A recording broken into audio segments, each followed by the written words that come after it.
அனைவருக்கும் வணக்கம். தமிழ்நாடு அரசு பணியாளர் தேர்வாணையம் நடத்தக்கூடிய போட்டித் தேர்வுகளுக்கு தயாராகி கொண்டிருக்கிற அனைத்து நண்பர்களுக்கும் வாழ்த்துக்களுடன் கூடிய வணக்கங்கள். நம்ம இந்த வீடியோவில் இந்தியன் எக்கானமி அப்படிங்கிற சப்ஜெக்டை பார்க்குறதுக்கு முன்னாடி போட்டித் தேர்வுகள் பற்றின சில விஷயங்களை உங்களோட சில வழிமுறைகளை உங்களோட பகிர்ந்துக்கிறதுல ஆசைப்பட்றேன். ஒன்று, சார் காம்படிஷன் எக்ஸாம்னால் ரொம்ப கஷ்டமாக இருக்குமே, நான் ஆவரேஜாக படிக்கக்கூடிய ஸ்டூடெண்ட்டு, என்னால் முடியுமா அப்படின்னு கேட்டிங்கன்னா, எழுத படிக்க தெரிஞ்சாலே போதும், உங்களால் முடியும். சிம்பிளாக சொல்லணுன்னா, அப்புறம் அவங்க ஒவ்வொரு தேர்வாணையங்களும் சொல்லக்கூடிய எலிஜிபிலிட்டி உங்கள்கிட்ட இருக்கணும். ஒன்று, அவ்வளோதான். 10th-னா 10th குவாலிஃபிகேஷன், 12th-னா 12th குவாலிஃபிகேஷன், டிகிரினா degree qualification, any degree for all competitive examination. அப்புறம் சில டிபார்ட்மெண்ட் எக்ஸாம் வந்து அந்தந்த கன்சர்ன் சப்ஜெக்ட்ன்றது இம்பார்ட்டண்ட், அந்த கன்சர்ன் டிசிப்ளின்றது இம்பார்ட்டண்ட். அப்படி சரி. இப்போ நம்ம பார்க்குறது பார்த்திங்கன்னா சப்ஜெக்ட் கோட் பார்த்தீங்கன்னா சப்ஜெக்ட் கோட்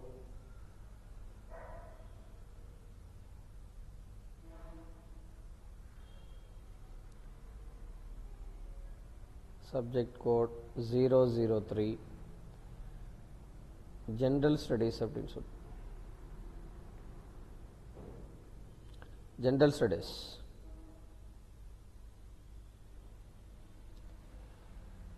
இந்த 003 ஜென்ரல் ஸ்டடீஸ் யாருக்கெல்லாம் கவர் ஆகுதோ அவங்க எல்லாருக்குமே இந்த சப்ஜெக்டை கவர் ஆகும். இந்த வீடியோவும் யூஸ்ஃபுல்லாக இருக்கும்னு நினைக்கிறோம். இது எந்த அளவுக்கு யூஸ்ஃபுல்லாக, இது ஒரு சாம்பிள் வீடியோ, இது எந்த அளவுக்கு யூஸ்ஃபுல்லாக இருக்குன்னு சொல்கிறீங்களோ ஃபர்தராக அந்தளவுக்கு அடுத்தடுத்த வீடியோஸு போடலான் இருக்கோம். சரி. இன்னொன்று, நிறைய பேருக்கு என்ன டவுட்டுன்னா, சார் படிக்கிறேன் ஆனால் எப்படி படிப்பாங்கன்னா, சில பேர் எப்படி படிப்பாங்கன்னா நிறைய நோட்ஸ் கலெக்ட் பண்ணிகிட்டு இருப்பாங்க. அதாவது அதுதான் என்னென்னு சொல்லுவோன்னா சோர்ஸ் ஆஃப் மெட்டீரியல். இந்த சோர்ஸை கலெக்ட் பண்ணிகிட்டு இருப்பான், நிறைய சோர்ஸை கலெக்ட் பண்ணுவான், நிறைய மல்டிபிள் சோர்ஸஸ் அப்படின்றது கலெக்ட் பண்ணிகிட்டே இருப்பாங்க. ஆனால் ரீடிங் பார்த்திங்கன்னா ஒரு டைம் கூட ரீட் பண்ண மாட்டான். அது வந்து சரியாக வராது. சிங்கிள் சோர்ஸு தான், ஒரே ஒரு சிங்கிள் சோர்ஸ் எடுத்துக்கிட்டு number of times reading, number of times பார்த்தீங்கன்னா ரீட் பண்ணிங்க சிங்கிள் சோர்ஸ் அப்படின்னா இதுதான் பெட்டர். அப்போ single source number of times read பண்ணிங்கன்னா என்ன கிடைக்கும் அப்படின்னா, நம்பர் ஆஃப் டைம்ஸில் ஒரு கிளாரிட்டி கிடைக்கும்.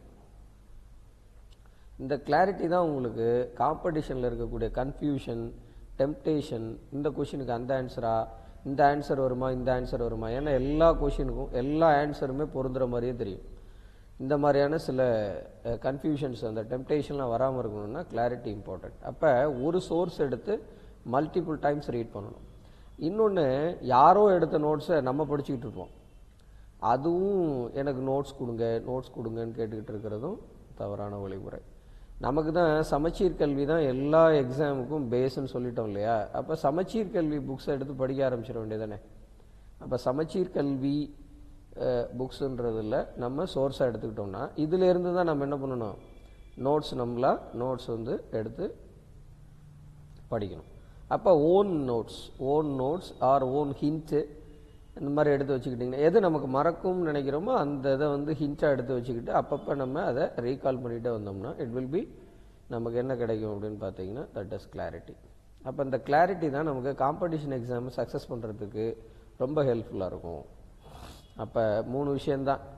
ஒன்று, எழுத படிக்க தெரிஞ்சு ரொம்ப அழகாக உழைப்பு போடக்கூடிய நபர்கள் ஈஸியாக அரசு பணியை வாங்கிட முடியும். ஒன்று. அதே மாதிரி இப்போ நம்ம சொன்ன இந்த காம்படிஷன் எக்ஸாமை புரிஞ்சுக்கிறது, காலேஜ் ஸ்கூல் எக்ஸாமை விட கொஞ்சம் காம்படிஷன் எக்ஸாமுக்கு கொஞ்சம் கிளாரிட்டி தேவை. அப்போ அதுக்கு என்ன மாதிரி அப்போ பேஸ் சோர்ஸை நிறைய டைம்ஸ் ரீட் பண்ணி அதிலேருந்து ஹிண்ட் எடுத்து ஓன் நோட்ஸ் ப்ரிப்பேர் பண்ணி அதையே திரும்ப நம்ம ரீகால் பண்ணிகிட்டே வந்தோம்னா கிளாரிட்டி கிடைக்கும். காம்படிஷனில் எந்த கன்ஃபியூஷன் இல்லாமல் நம்மளால் சக்ஸஸ் பண்ண முடியும். எந்த அளவுக்கு உழைப்பு அதிகமாக போடுறோமோ அந்தளவுக்கு சீக்கிரம் நமக்கு வந்து வேலையானது சீக்கிரம் கிடைக்கும். ஓகே, இதுதான் உங்களுக்கு சொல்லணும்னு நான் விரும்பினது. அடுத்தடுத்த இதில் வந்து சப்ஜெக்டை பற்றின சில வழிமுறைகள் வந்து அடுத்தடுத்த வீடியோஸில் நம்ம பேசலாம். சரியா? இப்போ இந்த இந்தியன் எக்கானமி பற்றின சப்ஜெக்டை பற்றி நம்ம டிஸ்கஸ் பண்ணலாம்.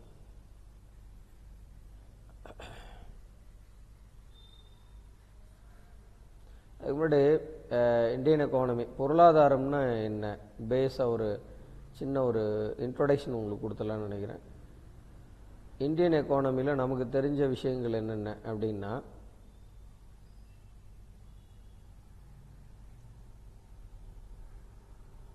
நாட்டினுடைய உற்பத்தி, அதாவது ப்ராடக்ட்ஸ், இந்த ப்ராடக்டோட ப்ரைஸ், அந்த ப்ரைஸை வச்சு நம்ம கன்சியூம் பண்ணுற கன்சியூமர், அதனால் நம்ம கவர்மெண்ட்டுக்கு கட்டக்கூடிய டேக்ஸு, இந்த மாதிரி டிஃப்ரெண்ட் டைப்ஸ் ஆஃப் ஃபேக்ட்ஸை வந்து நம்ம ஃபேக்ட் ஆஃப் எக்கானமிஸை இதில் நம்ம டிஸ்கஸ் பண்ணியிருக்கிறோம். அதுக்கு முன்னாடி இப்போ நமக்கு மெயினாக என்ன தேவை, நம்ம நாட்டில் பொருள் ஆதாரம், இதுக்கு பேர் என்னது, பொருளாதாரம், பொருள் கூட்டல் ஆதாரம். அப்போ பொருள்னா எதெல்லாம் சொல்லலாம், அதுதான் நான் சொல்கிறது ப்ராடக்ட்ஸ் அப்படின்னு சொல்கிறோம் இல்லையா. இந்த ப்ராடக்ட்ஸ் அப்படின்றது அவுட்கம்ஸ்ன்னு சொல்லுவாங்க, வெளியீடுன்னு சொல்லலாம், அவுட்கம்ஸ். இது ரெண்டு விதமாக இருக்குது. ஒன்று குட்ஸு, அதாவது பண்டங்கள்பாங்க, இன்னொன்று சர்வீசஸ், இதை பணிகள் அப்படிம்பாங்க. இப்போ குட்ஸ் இது வந்து வெவ்வேறு துறைகள்லேருந்து நமக்கு அவுட்கம்ஸ் வருது. ஃபார் எக்ஸாம்பிள், அதை 3 துறைகளை நம்ம நாடுன்னு இல்லை, பொதுவாகவே 3 துறைகளாக பிரிப்பாங்க. பொருளாதாரத்தில் 3 துறைகளாக பிரிப்பாங்க. ஒன்று பிரைமரி செக்டாரு. பிரைமரி செக்டார் அப்படின்றது ஃபுல்லாக நேச்சுரல் ரிசோர்ஸஸை பற்றி, இதை பற்றி டீட்டெயில் உள்ள நம்ம டிஸ்கஸ் பண்ணலாம். இப்போ ஜஸ்ட்டு என்னன்னு சொல்லிட்டு வரேன். சரியா? Natural resources. சரி, ஃபார் எக்ஸாம்பிள் கேட்டிங்கன்னா அக்ரிகல்ச்சர். இப்போ அக்ரிகல்ச்சர் வந்து ஒரு நேச்சுரல், அதாவது அக்ரிகல்ச்சரோட முக்கியமான ஃபேக்டர் லேண்டுன்னு சொல்லுவோம் இல்லையா, அது ஒரு நேச்சுரல் ரிசோர்ஸ் அப்படி சொல்கிறேன். ஸோ அதுதான் அக்ரிகல்ச்சர் அப்படின்னு சொல்கிறோம். சரி, அடுத்து குட்ஸ், இதிலேருந்து வரக்கூடிய குட்ஸு பண்டங்கள் வரும், அது agriculture goods, agriculture products. Secondary sector, இரண்டாம் துறை, அல்லது இண்டஸ்ட்ரியல் செக்டார்னு சொல்லுவோம், அல்லது இதை மேனுஃபேக்சரிங் செக்டார் அப்படின்னு கூட சொல்லலாம், செகண்டரி செக்டார். ஸோ இதிலேருந்து ரா மெட்டீரியலை கெட் பண்ணி இதில் என்ன பண்ணுவாங்க, ப்ரொடியூஸ்டு குட்ஸ், அப்போ மேனுஃபேக்சரிங் குட்ஸ், அப்போ மேனுஃபேக்சர்ட் குட்ஸ் அப்படி வந்துச்சுன்னா அந்த அவுட்கம்ஸ் இதில் வரும். இதை தாண்டி சர்வீஸ் அப்படின்னா இட்ஸ் அ டெர்ஷியரி செக்டார்னு சொல்லுவாங்க, மூன்றாம் துறைன்னு சொல்லுவாங்க. டெர்ஷியரி செக்டாருங்கிறத மூன்றாம் துறை அல்லது சர்வீஸ் செக்டார்னு சொல்லுவாங்க, சேவை துறைகள். ஃபார் எக்ஸாம்பிள், இதில் பொருள்களாக வராமல் சேவையாக வரும், அதான் சிம்பிளாக சொல்லணுன்னா. ஃபார் எக்ஸாம்பிள், இப்போ கம்யூனிகேஷன் டெக்னாலஜி எடுத்துக்கோங்க, கம்யூனிகேஷன் டெக்னாலஜி, எஜுகேஷன் எடுத்துக்கோங்க, கல்வி, அதுலெல்லாம் பொருள் இல்லை, என்ன வருது இதில் பாருங்கள், சர்வீஸ், இன்னொருத்தரோட தொடர்பு கொள்ளக்கூடிய communication technology, that is one type of service. அதே மாதிரி பார்த்தீங்கன்னா எஜுகேஷன், இது one type of service. So இதெல்லாம் வந்து என்னது, சர்வீஸ் செக்டாரில் வரக்கூடியது. ஸோ இந்த மாதிரி 3 துறைகள்லேருந்து வரக்கூடிய ப்ராடக்ட்ஸோட வேல்யூவை நம்ம எடுத்துக்க போகிறோம். வேல்யூ அப்படின்றத நம்ம என்ன பண்ண போகிறோம், இந்த இடத்துல எடுத்துக்கிட்டு வேல்யூ, இந்த வேல்யூவை கால்குலேட் பண்ணுறத வச்சு நம்ம என்ன பண்ண போகிறோம், இந்த வேல்யூ அப்படின்றது என்ன இருக்கும், வேல்யூ எப்படி போடுவோம், ப்ரைஸ் அப்படின்ற விஷயத்தை போடுவோம். அப்போ இந்த ப்ரைஸை வச்சு என்னென்ன ஆக்டிவிட்டீஸ் நடக்கும் அப்படின்னு பார்த்தீங்கன்னா, டிமாண்ட் அண்ட் சப்ளை அப்படின்னு சொல்லிட்டு இதுக்கு ஒரு பாலிசி சொல்லிட்டு இருப்போம், டிமாண்ட் அண்ட் சப்ளை அப்படின்னு சொல்லுவோம்.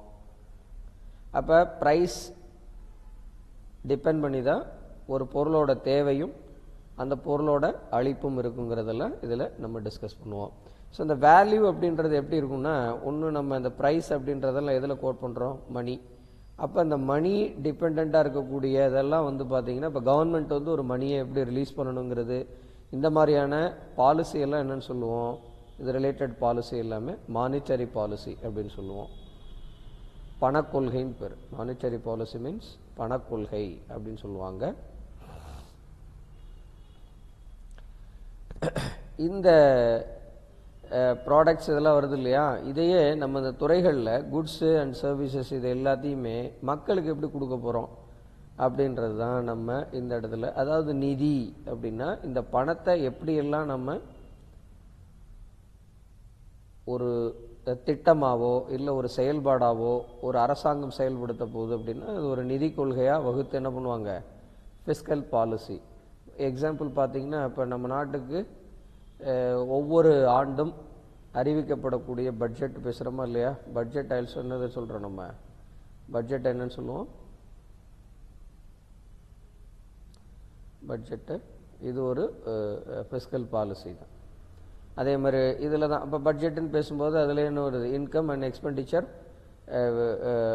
Plan or income and expenditure methods, income and expenditure plans அப்படிங்கும்போது அதிலே நமக்கு டாக்ஸேஷன், ரெவென்யூ, எக்ஸ்பெண்டிச்சர்ஸ் இது மாதிரி நிறைய பார்க்க போகிறோம். ஸோ இதெல்லாம் வந்து just introduction about Indian economy.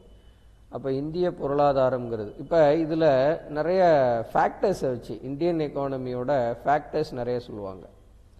அதில் மெயினான ஃபேக்டர்ஸ் பார்த்திங்கன்னா இப்போ ஃபார் எக்ஸாம்பிள் ஓனர்ஷிப் எடுத்துக்கங்களேன். ஒவ்வொரு இப்போ இந்த துறைகள் இருக்கு இல்லையா, இந்த துறைகளில் ஓனர்ஷிப் எடுத்து சொன்னீங்கன்னா என்ன சொல்லுவீங்க, ஓனர்ஷிப்னா என்ன அப்படின்னா இப்போ எக்கனாமிக் ஃபேக்டர்ஸ் நிறையா இருக்குது, லேண்டு, கேபிட்டல், இப்படி சொல்லிகிட்டே போவோம். அது மாதிரி ஓனர்ஷிப் எடுத்துக்கிட்டிங்கன்னா ஓனரில் ப்ரைவேட் அண்ட் பப்ளிக்னு ரெண்டு விஷயம் சொல்லலாம் இல்லையா. ஓனர்ஷிப் ஒரு கம்பெனின்னு எடுத்துக்கிட்டிங்கன்னா இப்போ ப்ரைமரி செக்டாரில் ப்ரைவேட் இருக்கலாம், பப்ளிக் இருக்கலாம், செகண்டரியில் ப்ரைவேட் இருக்கலாம், பப்ளிக் இருக்கலாம், அது மாதிரி.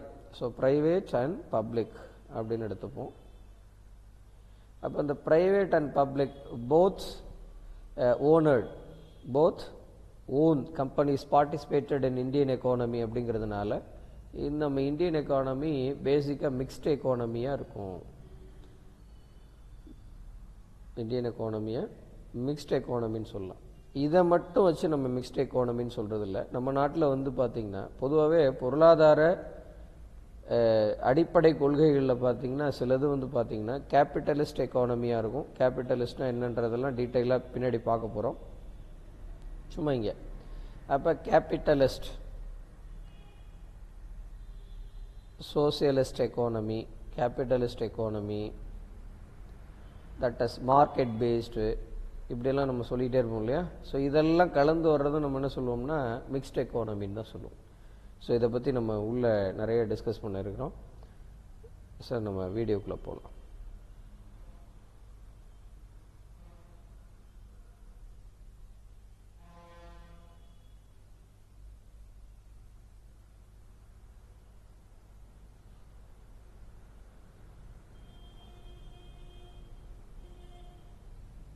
Introduction, the first point is the subject economics is classified into two branches, namely micro and macro.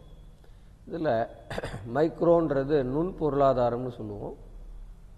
இதில் நிறைய டிமாண்ட் அண்ட் சப்ளை பாலிசி இந்த மாதிரி நிறைய சொல்லிட்டு போவோம். மேக்ரோ அப்படிங்கிறது ஒரு பெரும பொருளாதார வகை அப்படின்னு சொல்லுவோம். இதுதான் நமக்கு நிறைய கொஷினில் வரக்கூடிய ஒரு எக்கனாமிக் கிளாசிஃபிகேஷன் பார்த்தீங்கன்னா மேக்ரோ எக்கனாமிக்ஸ். இந்த மேக்ரோ எக்கனாமிக்ஸில் நான் சொல்ல monetary policy, fiscal policy, planning and development, poverty and unemployment, so இந்த மாதிரி நிறைய நம்ம மேக்ரோ எக்கனாமிக்ஸில் தான் டிஸ்கஸ் பண்ண போகிறோம்.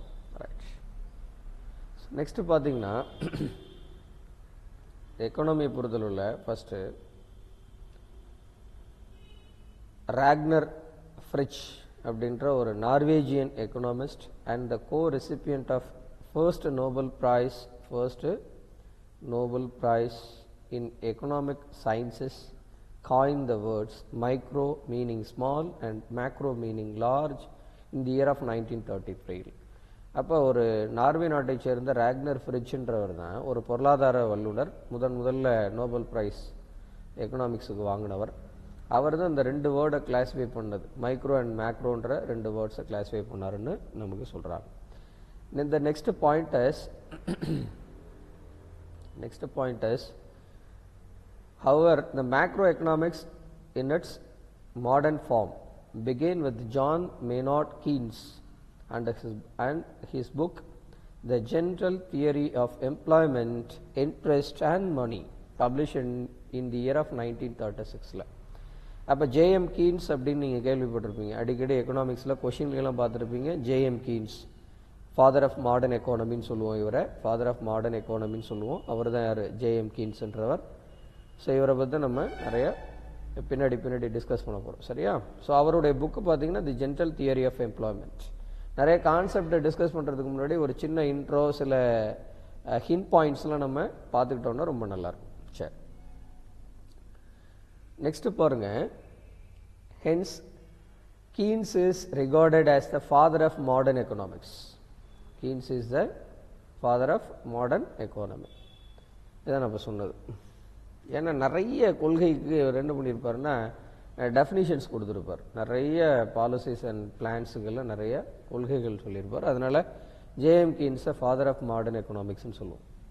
Macro economics is also known as income theory. மேக்ரோ எக்கனாமிக்ஸ்ன்றது ஃபுல்லாக எதை பற்றி பேசுவோம்? இன்கம் தான், வருமானம், வருமானத்திற்கான ஒரு என்ன சொல்கிறது, ஒரு தியரி அப்படி தான் சொல்லுவோம். ஸோ அதனால் மேக்ரோ எக்கனாமிக்ஸ் ஃபுல்லாகவுமே ரெவென்யூ, இன்கம் இப்படின்னே பேசுகிறதுனால நம்ம அதை தான் டிஸ்கஸ் பண்ண போகிறோம். இது உங்களுக்கு எதெல்லாம் வரும்னு சும்மா கொடுத்துருக்கேன் நான் கவர் பண்ணுறதுக்கு. இது ரொம்ப மனப்பாடம் பண்ணணும்னு அவசியம் இல்லை. The subject matters covered in macroeconomics are areas employment, national income, inflation, இதெல்லாம் நம்ம பார்க்க போகிறோம். Business cycle, poverty, inequality, disparity, investment and saving, capital formation, infrastructure development, international trade, balance of trade and balance of payments, exchange rate and economic growth. These are all we will discuss in this chapter.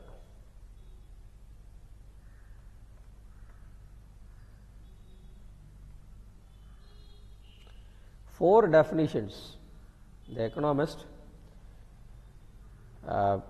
has given four definitions, each referring to particular stage of the growth of subject of economics are presented here. They are, one is the first economist told about the economic definition about wealth. Wealth definition is representing the classical era. Classical எராவோட definition wealth definition சொல்லுவோம். அதாவது வெல்த்னா நமக்கு ஃபுல்லாக எதை பற்றி பேசுகிறது? மணி, நலம், இப்படி பேசுவோம் இல்லையா? அப்போ ஃபுல்லாக இன்கம்னா பணம் தான் அப்படின்னு பேசுகிறது. தட் இஸ் ஸ்மித்தோட theory. The publication of Adam ஸ்மித்ன்றவர் father of economy. Sir JM Keynes சொன்னீங்களே சார் அப்படின்னா, அந்த இடத்துல JM Keynes is father of modern. அந்த மாடர்ன்ற வேர்டு ஹைலைட் ஆகணும். Father of modern economy JM Keynes. Adam ஸ்மித்ன்றவர் father of economy. Father of economics the wealth of the nation ஒரு book எழுதினார். தி வெல்த் ஆஃப் தி நேஷன்ஸ்னு ஒரு புக் எழுதியிருக்கார் 1776. So இந்த புக்கில் நிறைய பிளானிங்ஸ் நிறைய சொல்லியிருக்கார். அதுவும் இந்த வெல்த்துக்கான டெஃபினிஷன்ஸ், தட் இஸ் இன்கம் பேசிஸில், தட் இஸ் மணி பேசிஸில் நிறைய டெஃபினிஷன்ஸ் கொடுத்துருக்கார். நெக்ஸ்ட்டு பார்த்தீங்கன்னா மார்ஷல்ஸ், ஆல்ஃப்ரெட் மார்ஷல், இவர் வந்து பார்த்தீங்கன்னா வெல்ஃபேர் டெஃபினிஷன் சொல்லியிருப்பார். ரெப்ரசென்டிங் த நியோ கிளாசிக்கல் எரா, மார்ஷலோட வெல்ஃபேர் டெஃபினிஷன் சொல்லுவோம். அப்போ நீங்கள் என்ன கேட்கலான்னா, மேட்ச் த ஃபாலோயிங்கில் கேட்பாங்க. லெஃப்ட் சைடு பார்த்தீங்கன்னா எல்லாமே எக்கனாமிஸ்ட் நேம் இருக்கும். அவங்க சொன்ன டெஃபினிஷன்ஸை ரைட் சைடு கொடுத்துருவாங்க. We just match the answers. So அதெல்லாம் நம்ம பார்க்கணும். ஸோ மார்ஷல் என்ன சொல்கிறாருப்பா? Welfare definition. வெல்ஃபேர்ன்றது நமக்கு நலன். அப்போ வெல்ஃபேர், நம்ம ஸ்டேட் வந்து பார்த்திங்கன்னா கூட நம்மளது என்னது? வெல்ஃபேர் ஸ்டேட்டு தான். இந்தியாவை எடுத்துக்கிட்டிங்கன்னா இந்தியாவை என்னன்னு சொல்லுவோம்? வெல்ஃபேர் ஸ்டேட்ஸ் அப்படின்னு சொல்லுவோம். இந்தியன் கான்ஸ்டிடியூஷனில் ஆர்டிகல் நம்பர் 38 அதுதான் சொல்லுது. இந்தியன் கான்ஸ்டிடியூஷனில் சரத்து நம்பர் 38 எதை சொல்லுதுன்னா வெல்ஃபேர் ஸ்டேட்டுன்னு தான் சொல்லுது. மக்கள் நலன் காணும் அரசு அப்படின்னு சொல்லுது. ஸோ ஆர்டிகல் 38 அதுதான் ரெப்ரசன்ட் பண்ணுது. அப்போ மார்ஷலோட டெஃபினிஷன் இந்தியாவுக்கு பொருந்தது அப்படின்னு பார்த்தோம்னா தட் இஸ் வெல்ஃபேர் டெஃபினிஷன் மைண்டில் வச்சுக்கிறீங்க. நெக்ஸ்ட்டு லயோனல் ராபின்ஸ், இவர் சொன்னது என்னென்னு பார்த்தீங்கன்னா ஸ்கேசிட்டி, அதாவது பற்றாக்குறைன்னு சொல்லுவோம். ஸ்கேசிட்டி மீன்ஸ் என்னப்பா? பற்றாக்குறை. என்னென்ன பற்றாக்குறை? இன்றைக்கி எல்லா இடத்துக்கும் பற்றாக்குறை தான். ஸோ பற்றாக்குறைன்றது இன்றைக்கி வாட்டர் ஸ்கேசிட்டி இருக்குது, ஃபுட்டு நமக்கு ஒரு காலத்தில் ஸ்கேசிட்டி இருந்தது, இன்றைக்கி வாட்டர் ஸ்கேசிட்டி இருக்குது. இந்த மாதிரி நிறையா இன்றைக்கி எம்ப்ளாய்மெண்ட்டில் பார்த்திங்கன்னா நிறைய பற்றாக்குறை. படித்த இளைஞர்களுக்கு சரியாக வேலை கிடைக்கலன்னா அது ஒரு ஸ்கேசிட்டின்னு சொல்கிறாங்க. டெஃபினிஷன் இது வந்து ஸ்கேசிட்டின்றது இந்த இடத்துல ஃபுல்லாக ப்ராடக்ட்ஸ், குட்ஸ் அண்ட் சர்வீசஸை சொல்கிறது, ரெப்ரசன்டிங் த நியூ ஏஜ். அப்போ லயோனல் ராபின்ஸு சொல்கிறது நியூ ஏஜுக்கு பொருந்தது. அப்போ ஸ்கேசிட்டின்றது இன்றைக்கி மாடர்ன் வேர்ல்டில் நமக்கு நிறைய இன்னும் மாடர்ன் ஏஜ் வேறு இருக்குது. ஸோ அது சொல்லுது. அடுத்து சாம்வேல்சன் அப்படின்றவர், சாம்வேல்சனோட டெஃபினிஷன் என்ன சொல்லுதுன்னு பார்க்கலாம். க்ரோத் டெஃபினிஷன், வளர்ச்சியை பற்றின சில டெஃபினிஷனை சொல்கிறோம். அப்போ நல்லா கவனிங்க. ஸ்மித்னா என்ன சொல்லணும்ப்பா?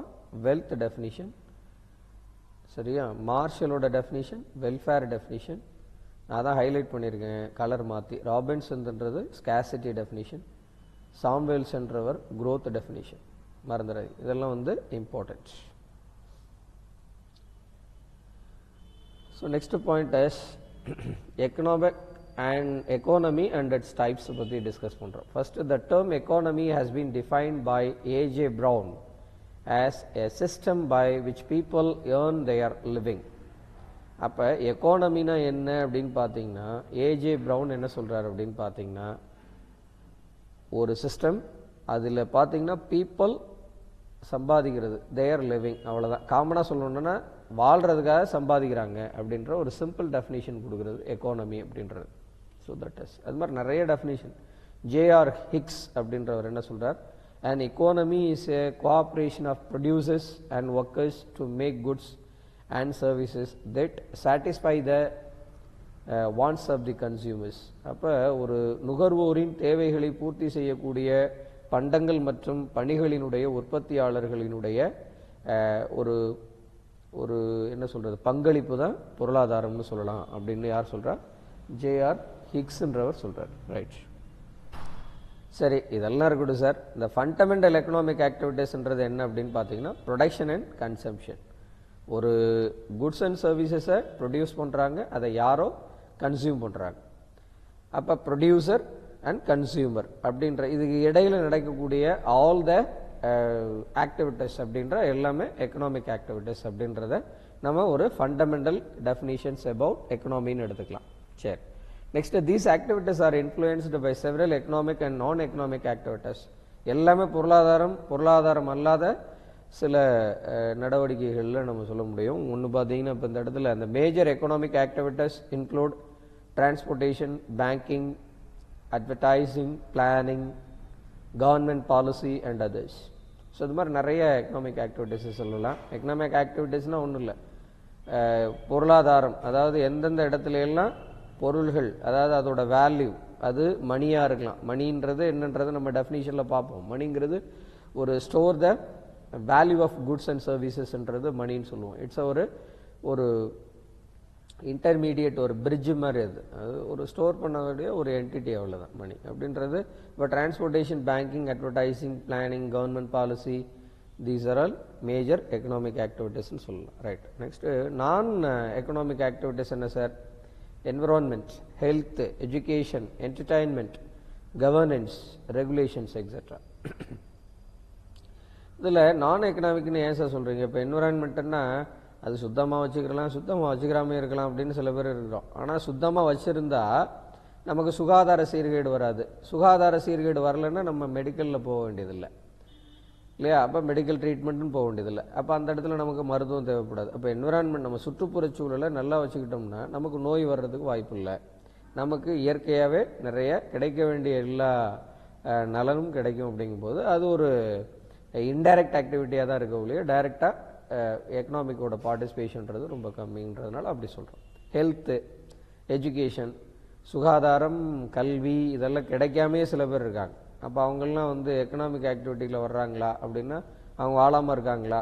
வர்றாங்க. அப்போ அவங்களுடைய ஸ்டாண்டர்ட் ஆஃப் லிவிங் தான் நம்ம பார்க்கணும். அப்போ இதெல்லாம் இருந்தால் எங்கே வரும்னு பார்த்தீங்கன்னா அது ஹியூமன் டெவலப்மெண்ட் இண்டெக்ஸ்னு வரும். மனித வள குளிர்ச்சி மனித வள குறியீடு, மனித வள குறியீடு. அப்போ ஹியூமன் டெவலப்மெண்ட், மனித முன்னேற்றத்திற்கான வளர்ச்சி குறியீடுன்னு சொல்கிற போது அதெல்லாம் அதில் வந்துடும் நமக்கு. இந்த இடத்துல governance, regulations, these are all நமக்கு நான் எக்கனாமிக் ஆக்டிவிட்டீஸில் நம்ம டிஸ்கஸ் பண்ணுறோம். In addition to this, supporting activities, external activities from other economics such as import, export, international organizations, that is immigration and immigration, and foreign investment, foreign exchange, and earnings, etc. also influence the entire functioning of economy. So இந்த இடத்துல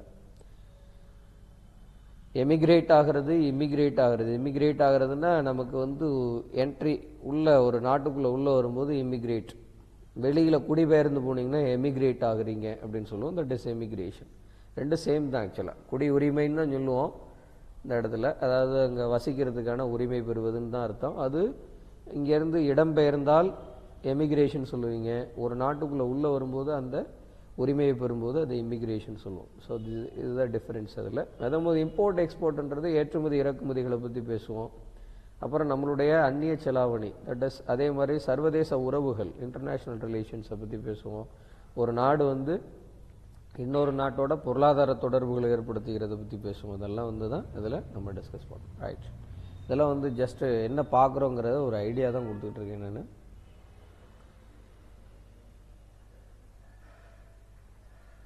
Next, economies can be classified into different types based on the status of development. நம்ம இன்னைக்கு நிறைய பேர் சொல்லிகிட்டே இருப்பாங்க, என்னப்பா India இன்னும் எங்கே இருக்குது அப்படின்னு கேட்டிங்கன்னா டெவலப்பிங் கண்ட்ரியில் தான் இருக்குது அப்படின்னு பேசிகிட்டே இருக்கோமா இல்லையா? அப்போ டெவலப்பிங் கண்ட்ரியில் தான் இந்தியா இருக்குன்னா தட் இஸ் அதோட ஸ்டேட்டஸ் ஆஃப் டெவலப்மெண்ட். நிறைய டெவலப்டு கண்ட்ரிஸ், இப்போ நார்வே, டென்மார்க்கு, ஸ்வீடன், இந்த மாதிரி நிறைய வளர்ச்சி அடைந்த நாடுகள், டெவலப்டு கண்ட்ரீஸ்லாம் நிறைய சொல்ல முடியும். அதே மாதிரி அண்டர் டெவலப்டு கண்ட்ரீஸில் பார்த்தீங்கன்னா இப்போ சொமாலியா இதெல்லாம் பார்த்தீங்கன்னா நிறையா இன்னும் டெவலப் ஆகாமல் இருக்காங்க. அவங்கெல்லாம் பார்த்தீங்கன்னா இந்த மாதிரி கண்ட்ரீஸில் நம்ம சொல்லுவோம். அப்போ இதெல்லாம் எதை வச்சு சொல்கிறோம் அப்படின்னா இதுக்கு சில இண்டிகேட்டர்ஸ் இருக்குது, அந்த ஹியூமன் டெவலப்மெண்ட் இண்டெக்ஸ். அப்போ ஹியூமன் டெவலப்மெண்ட் இண்டிகேட்டர்ஸை வச்சு தான் ஒரு நாடு இப்படி வளர்ச்சி அடைஞ்சிருக்கா இல்லைன்னு சொல்கிறோம். அப்போ ஒரு நாட்டினுடைய இப்போ பெர் கேபிட்டான்னு சொல்லுவோம், நம்ம ஒரு நாட்டினுடைய வளர்ச்சி குறியீடு எதுன்னு கேட்டிங்கன்னா, டெவலப்மெண்ட் இண்டெக்ஸ் எதுன்னு கேட்டிங்கன்னா HDIங்கிறது நம்ம சர்வே பண்ணி சொல்கிறது. பட் இன்கம் ரிலேட்டடாக ஒரு நாடு நல்லா வளர்ச்சி அடைஞ்சிருக்கு அப்படின்னா எது இண்டிகேட்டர் அப்படின்னு பார்த்தீங்கன்னா PCI, பெர் கேபிட்டா இன்கம்ங்கிறது தான் ஒரு நாடு வளர்ச்சி அடைஞ்சிதா இல்லையான்னு சொல்கிறத ஒரு குறியீடாக சொல்லுவாங்க. ஸோ அதுதான் பெர் கேபிட்டா இன்கம்னு சொல்கிறோம், நாட்டினுடைய தல வருமானம். இதெல்லாம் என்னன்றதை பின்னாடி பார்க்கலாம் நம்ம. சரியா? Next system of activities. ஒவ்வொரு நாட்டிலையும் ஒவ்வொரு விதமான பொருளாதார நடவடிக்கைகள் இருக்கும். ஒரு நாடு வந்து கேபிட்டலிஸ்ட் எக்கானமியை ஃபாலோ பண்ணலாம், இன்னொரு நாடு சோசியலிஸ்டிக் எக்கானமியை ஃபாலோ பண்ணலாம், இன்னொரு நாடு மிக்ஸ்ட் எக்கானமிஸை ஃபாலோ பண்ணலாம். லைக் இந்தியா மாதிரி மிக்ஸ்ட் எக்கானமியை ஃபாலோ பண்ணலாம். கேபிட்டலிஸ்ட்னா என்னது? அது ஆக்சுவலாக ஒரு முதலாளித்துவம், மூலதனத்துவம். சோசியலிஸ்ட் எக்கானமிங்கிறது ஒரு சமூக பொருளாதார வகை சார்ந்தது. இப்போ கேபிட்டலிஸ்டில் நிறைய நாடுகள், அதாவது முதலாளித்துவ நாடுகள், முன்னாடியெல்லாம் பார்த்தீங்கன்னா நிறைய, இப்போ யூஎஸ்லாம் பார்த்தீங்கன்னா முன்னாடியெல்லாம் கேபிட்டலிஸ்ட் எக்கானமியில் தான் நிறைய ஃபாலோ. இதுக்கான எக்ஸாம்பிள்ஸ் நாடுகள்லாம் பின்னாடி சொல்ல போகிறோம் நம்ம. அதே மாதிரி கம்யூனிசம் பேசுவாங்க. இப்போ சொசைட்டி பேஸில் இப்போ கம்யூனிசம் பேசுகிறதுன்றது ஒரு பொது தத்துவம், அதாவது பொது உடைமை தத்துவம்னு சொல்லுவோம் இல்லையா? கம்யூனிசத்தோட சித்தாந்தம் 36 ஆண்டுகள் வந்து நூலகத்திலே இருந்து ஒரு கம்யூனிச சித்தாந்தத்தை எழுதியவர் காரல் மார்க்ஸ். காரல் மார்க்ஸோட சித்தாந்தம் என்ன? பொது உடைமை சித்தாந்தம். அப்போ அதுதான் இன்னைக்கு கம்யூனிஸ்டுகளுடைய பைபிளாக கூட சொல்லுவாங்க, இதை காரல் மார்க்ஸ் எழுதிய கேபிட்டல்ங்கிற நூலை. ஸோ அந்தளவுக்கு கேபிட்டலிசம், சோசியலிசம் அண்ட் இதை ரெண்டையும் கலந்த பொருளாதார வகை சார்ந்த நாடுகளை வந்து மிக்ஸ்ட் எக்கானமி, தட் இஸ் கலப்பு பொருளாதார வகை சார்ந்த நாடுகள் அப்படின்னு சொல்கிறோம். இதில் நம்ம சில ஆக்டிவிட்டீஸ் பார்ப்போம். ஸ்கேல் ஆஃப் ஆக்டிவிட்டீஸில் பார்த்தீங்கன்னா ஸ்மால் எக்கானமி, லார்ஜ் எக்கானமி. நம்ம நாடெல்லாம் ஒரு பெரிய பொருளாதார நாடாக தான் இருக்கிறோம். அப்போ லார்ஜ் எக்கானமிங்கிறதுனால தான் நமக்கு எல்லா துறைகளையுமே நம்ம சார்ந்து இருக்கிறதுனால நம்ம எல்லாத்தையுமே ஃபோக்கஸ் பண்ண வேண்டிய சூழ்நிலையில் இருக்காங்க. Nature of functioning, static and dynamic எக்கனாமிக்ஸ்ன்னு சொல்லலாம். ஸ்டாட்டிக் ஒரு நிலையான பொருளாதாரம், இல்லைன்னா ஒரு மாறுபட்ட பொருளாதார நிலைப்பாடு அல்லது செயல்பாடுன்னு சொல்கிறோம். இதெல்லாம் வந்து என்னென்னு பார்த்தீங்கன்னா இட்ஸ் அ கிளாசிஃபிகேஷன். அதாவது இதெல்லாம் எக்கனாமிக்ஸாக கிளாஸிஃபை பண்ணுறது. மைக்ரோ மேக்ரோன்னு சிம்பிளாக கிளாஸிஃபை பண்ணுறத விட இப்படியெல்லாம் கிளாஸிஃபை பண்ணணும். அப்போ நேச்சர் ஆஃப் ஆப்ரேஷன் என்ன? Closed and open economy. Nature of operation means இந்த இடத்துல க்ளோஸ்ட் எக்கானமின்னா ஒரு நாட்டுக்குள்ளே, தட் மீன்ஸ் டொமெஸ்டிக், ஒரு நாட்டுக்குள்ளே எல்லா எக்கனாமிக் ஆக்டிவிட்டீஸ் நடந்தது அப்படின்னா இட்ஸ் அ க்ளோஸ்ட் எக்கானமின்னு சொல்லலாம். க்ளோஸ் பண்ணி வச்சுட்டு அதுக்குள்ளே எல்லா transactions, that is economic activities functioning internal அப்படின்னு பார்த்தீங்க. ஓப்பன்னா இன்னும் வெளியில் அப்ராடு, சரியா? அப்போ வெளிநாடுகள்லேருந்து நம்ம நாட்டோட பொருளாதார கொள்கைகள், வெளியில் தொடர்புகள் வச்சுருந்து அதனால் நடக்கக்கூடியதை ஓப்பன் எக்கானமிஸ்ன்னு சொல்லுவோம். இப்போ யார் வேணாலும், இப்போ ஃபாரின் டைரக்ட் இன்வெஸ்ட்மெண்ட் எதில் வரும்? ஃபாரின் டைரக்ட் இன்வெஸ்ட்மெண்ட், அந்நிய நேரடி முதலீடு அப்படின்றது எந்த கான்செப்டில் வரும்? Open economy. ஸோ இந்த மாதிரி டைப்ஸ் ஆஃப் கிளாசிஃபிகேஷன்ஸ் வந்து சொல்லிகிட்டே போகலாம். சரி, nature of advancement, traditional and modern economy. ட்ரெடிஷ்னல்னா பழைய காலம், மரபு வழியாக செஞ்சுக்கிட்டு இருக்கிறது. முன்னாடியெல்லாம் வணிகம் எப்படி பண்ணாங்க?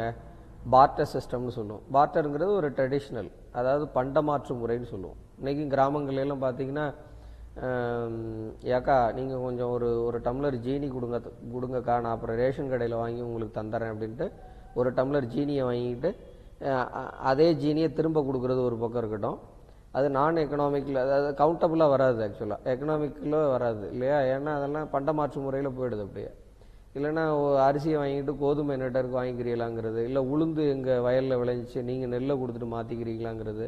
இந்த மாதிரி பார்ட்டர் சிஸ்டம்ன்றதுல ஒரு ட்ரெடிஷ்னல் மெத்தட். மாடர்ன் எக்கானமி ஃபுல்லாக இன்றைக்கி டிஜிட்டல் இந்தியாவுக்கும் வந்துட்டோம் இல்லையா? டிஜிட்டல் டிரான்சாக்ஷன்ஸுக்கு வந்துட்டோம். இது ஒன் டைப் ஆஃப் என்னது? Modern economy, that is digital transactions நடத்தக்கூடியது. ஸோ இந்த மாதிரி நம்ம வந்து நேச்சர் ஆஃப் அட்வான்ஸ்மெண்ட்டையும் சொல்லலாம், கிளாசிஃபிகேஷனுக்கு சொல்லலாம். ரைட். நெக்ஸ்ட் பார்த்தீங்கன்னா level of national income. Low level income countries, middle level income countries, அதே மாதிரி ஹை லெவல் இன்கம் கண்ட்ரிஸ் அப்படின்னு நம்ம இன்கம் வச்சு, ஒரு நாட்டினுடைய வருமானத்தை வச்சு நம்ம என்ன பண்ணலாம்? ஒரு நாட்டினுடைய பொருளாதார செயல்பாடுகளை தீர்மானிக்க முடியும். அந்த டைப்ஸ் ஆஃப் கிளாசிஃபிகேஷனை சொல்ல முடியும் அப்படிங்கிறதெல்லாம் இதில் நம்ம சொல்லியிருக்கோம். சரி,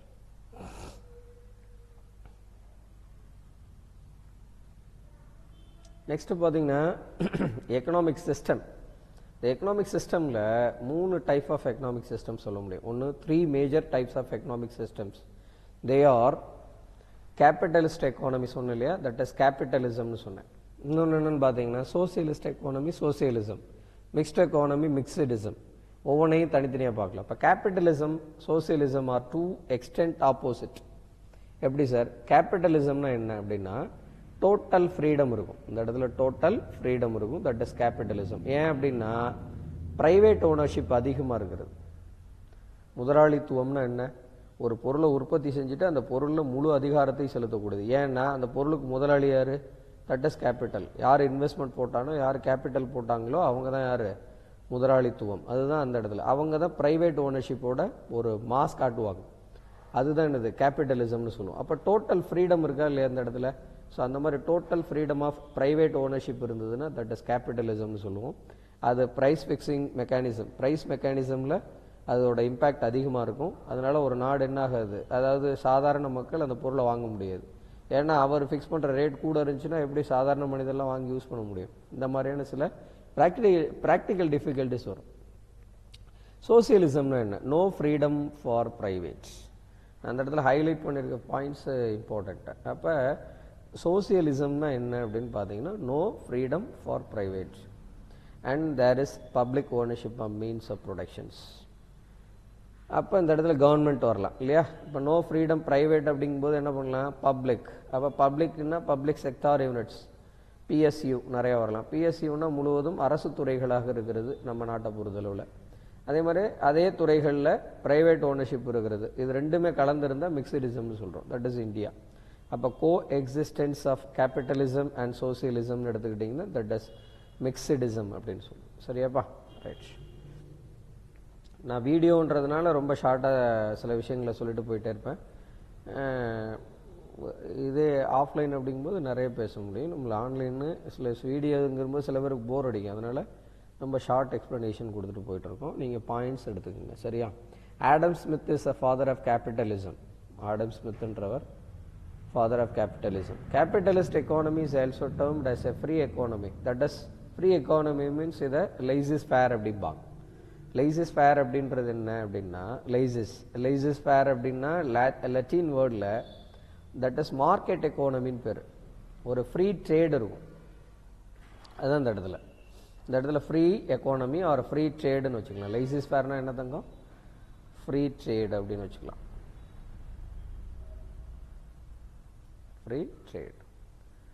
அப்போ ஒரு சுதந்திரமான ஒரு வியாபாரத்தன்மையை சொல்லும்போது லைசிஸ் ஃபேர் அப்படிப்பாங்க. இது ஒரு டிஎன்பிஎஸ்சி கொஷின் இருந்தது ஆக்சுவலாக. Latin or market economy, where the role of government is minimum market determines the economic activities. அப்போ that is market ன்னு சொல்லலாம் இல்லையா? அப்போ market determines the economic activities. Government role மினிமமாக இருக்கும். For example USA, West Germany, Australia and Japan are the best example of capitalist economics. இப்போ எல்லாம் நிறைய நாடுகள் வந்து சோசியலிசம் மாறிட்டே வந்துட்டாங்க. நான் சொல்கிறது ட்ரெடிஷ்னலாக கூட நீங்கள் வச்சுக்கலாம். இப்போ யூஎஸ் அது மாதிரி, ஆஸ்திரேலியா, ஜப்பான் இதெல்லாம் நீங்கள் வச்சுக்கலாம். West Germany, these are all ஒரு கேபிட்டலிஸ்ட் எக்கானமிக்ஸ் எக்ஸாம்பிளாக நீங்கள் வச்சுக்கலாம். நெக்ஸ்ட்டு பார்த்தீங்கன்னா ஃபீச்சர்ஸ் ஆஃப் கேபிட்டலிஸ்ட் எக்கானமி. என்ன சார் ஃபீச்சர்ஸ்? இதில் ஃபஸ்ட்டு ப்ரைவேட் ஓனர்ஷிப்பு. அப்போ என்ன இருக்கும் உங்களுக்கு? Property and law inheritance. அப்போ ஒரு இடத்துல ஒரு ப்ரைவேட் ஓனர், இப்போ இன்றைக்கி நம்ம நிறைய சொல்ல முடியும் எக்ஸாம்பிள். ஒரு ஓனர் வந்து லேண்ட் வச்சுருக்கிறார், ஆனால் அவர் தொழில் தொடங்குறதுக்கு ஐடியா இல்லை. அப்போ நம்ம ஒரு ஃப்ரீடம் கொடுக்குறோம் அப்படின்னா அவர் என்ன பண்ணுவார்? அதில் லேண்டை மட்டும் வச்சுருந்தார், ஆனால் இப்போ நம்ம ஃப்ரீடம் கொடுக்குறோம், நீங்கள் இண்டஸ்ட்ரி தொடங்கலாம், கவர்மெண்ட் தான் தொடங்கணும்னு அவசியம் இல்லை அப்படின்னு ஒரு ப்ரைவேட் ஓனர்ஷிப்புக்கு அவருக்கு அங்கீகாரம் கொடுக்குறோன்னா அவர் என்ன பண்ணுவார்? அப்போ ஒரு இண்டஸ்ட்ரி ஆரம்பிப்பார். அப்படி க்ரோ ஆகுங்கிறதுக்காக தான் இந்த private ownership, that is privatisation concept அதுக்காக தான் வந்தது ஆக்சுவலாக. ஸோ யூட்டிலைசேஷன் ஆஃப் ரிசோர்ஸஸை சரியாக பண்ண முடியும். அப்போ ஒரு மூலங்களை சரியாக பயன்படுத்துவதற்கு இது வழிகோலும் அப்படின்றது தான். So freedom of choice and என்டர்பிரைஸ்ன்னு சொல்லுவோம். Freedom of choice and enterprises, அதான் இப்போ நான் சொன்னது. ப்ராஃபிட் மோட்டிவாக இருக்கும், that is golden rule. Producer under capitalism is to maximise profit. ஒரு தொழில் தொடங்கக்கூடிய முதலாளி நட்டமடையணும்னு நினைப்பாரா என்ன? பரவாயில்ல, நான் வந்து சேவை மனப்பான்மையோடு அந்த பொருளை கொடுக்குறேன் அப்படின்னு நினைப்பாரா என்ன? அவர் ஆக்சுவலாக ப்ராஃபிட் பார்க்க தான் நினைப்பார் இல்லையா? That is profit. Free competition that is ஒரு போட்டி மனப்பான்மை வரும்போது நமக்கு அதனாலே சிலது. இப்போ பார்த்திங்கன்னா கம்யூனிகேஷன் இண்டஸ்ட்ரியில் ஜியோ ஒரு ஸ்கீம் லான்ச் பண்ணுறாங்கன்னா அடுத்து ஏர்டெல் ஒரு ஸ்கீமை லான்ச் பண்ணும், வோடஃபோன் ஒரு ஸ்கீமை லான்ச் பண்ணலாம், ஐடியா மொபைல் ஒரு இது ஸ்கீம் லான்ச் பண்ணலாம். இப்போ ஒரு காம்படிஷன், ஃப்ரீ காம்படிஷன் இருக்கும்போது இன்னும் நமக்கு பீப்புள்ஸு சில குவாலிட்டி கிடைக்கலாம், சில டைம் நமக்கு பெனிஃபிட் இருக்கும். So price mechanism is a heart of any capitalist எக்கானமின்னு சொல்லுவோம். ஹார்ட், தட் இஸ் ப்ரைஸ் மெக்கானிசம்ன்றது ரொம்ப முக்கியமான விஷயம். இந்த இடத்துல நான் ஒரு விஷயத்தை சொல்லணும். இப்போ ஒரு பொருளோட டிமாண்டையோ இல்லை சப்ளையோ டிசைட் பண்ணக்கூடியது இதுதான் ப்ரைஸு. ஏன்னு சொல்கிறேன்னு சொல்லுங்கள். இப்போ ஒரு விவசாயி சப்ளை பண்ணுறார், ஒரு விவசாயி கரும்பு சப்ளை பண்ணுறாருன்னு வச்சுக்கோங்க. கரும்போட ரேட் ரொம்ப குறைஞ்சிருச்சு. அப்போ அவர் அடுத்த வருஷம் சப்ளை பண்ணுவாரா? அப்போ டிசைட் பண்ணுறது எது? ப்ரைஸ் குறையுது அப்படின்னா, போன வருஷம் ஒரு டன் கரும்பு வந்து 3000 விற்றது, இந்த வருஷம் 2000 தான் விற்கிது அப்படின்னா அவர் அடுத்த வருஷமும் கரும்பே போடுறதுக்கு நினைப்பாரா என்ன? அப்போ ப்ரைஸ் வீழ்ச்சி அடையும் போது சப்ளை என்ன பண்ணுது? குறைக்குது ஆட்டோமேட்டிக்காக. அதே மாதிரி ப்ரைஸ் குறையுதுன்னா கன்சியூமர் லெவலில் பார்த்தீங்கன்னா டிமாண்ட் அதிகரிக்குது இல்லையாப்பா? டிமாண்டு அதிகரிக்கும். இன்னொரு விஷயம் பார்த்தீங்கன்னா ஷார்ட்டேஜ் ஆஃப் சப்ளை இருக்கும்போதும் டிமாண்ட் அதிகரிச்சிடும்.